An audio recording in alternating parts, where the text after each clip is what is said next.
नमस्कार, one India Hindi में आपका स्वागत है।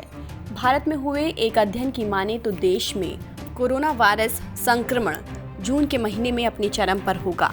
जी हाँ, इस स्टडी में साफ कहा गया है कि अभी जो हालात हैं वो देश में कोविड-19 महामारी का सबसे व्यापक स्वरूप नहीं है। इस महीने भी महामारी अपने चरम पर हो सकती थी, लेकिन लॉकडाउन के कारण एक महीने की देर हुई है। आइए इस अध्ययन में जो और तथ्य सामने आए हैं उनके बारे में जानें। Kolkata based Indian association for cultivation of science यानी IACS ने कोविड-19 की गति और लॉकडाउन के असर को समझने के लिए जो स्टडी की, उसमें कहा गया है कि लॉकडाउन की वजह से देश में महामारी के चरम पर पहुंचने का वक्त एक महीने टाला जाना संभव हुआ है। ये स्टडी बायो कंप्यूटेशनल मॉडलिंग पर आधारित है, जिसमें संक्रमण की दरों में लगातार आए बदलावों के आधार पर अच्छे और बुरे समय के बारे में आंकलन किया गया है।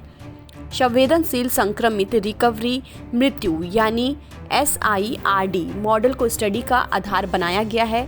इस स्टडी में मॉडल के कर्व और रिप्रोडक्शन नंबर के ट्रेंड के आधार पर कहा गया है कि जून के आखिरी तक संक्रमण का दौर चरम पर होगा और तब 1.5 लाख लोग संक्रमित हो सकते हैं। इस स्टडी में अभी रिप्रोडक्शन नंबर 2.2 पाया गया है, यानी 10 लोग औसतन 22 और लोगों को संक्रमित कर रहे हैं।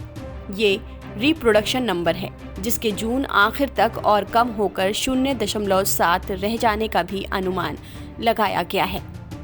इस स्टडी के अनुमानों की माने तो लॉकडाउन का पालन देश भर में नहीं किया जाता तो संक्रमण अपने चरम पर मई के महीने के अंत तक आ सकता था।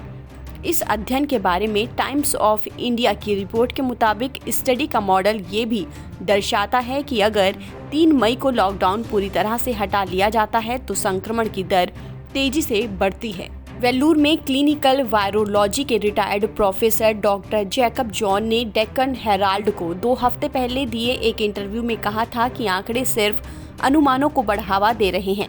ये महामारी विज्ञान के तर्क नहीं है। महामारी विज्ञान को वैज्ञानिक आधार पर परिभाषित कर पाने के लिए भारत में अभी पर्याप्त डेटा नहीं है। लॉकडाउन के हालात ने संक्रमण फैलने की रफ्तार पर एक लगाम तो लगाई है और दुनिया भर में मास्क का जो इस्तेमाल जरूरी हुआ है, उससे भी संक्रमण की गति में कुछ कमी आई है। ऐसे में अनुमान है कि जून और जुलाई में भारत में संक्रमण अपनी चरम पर होगा।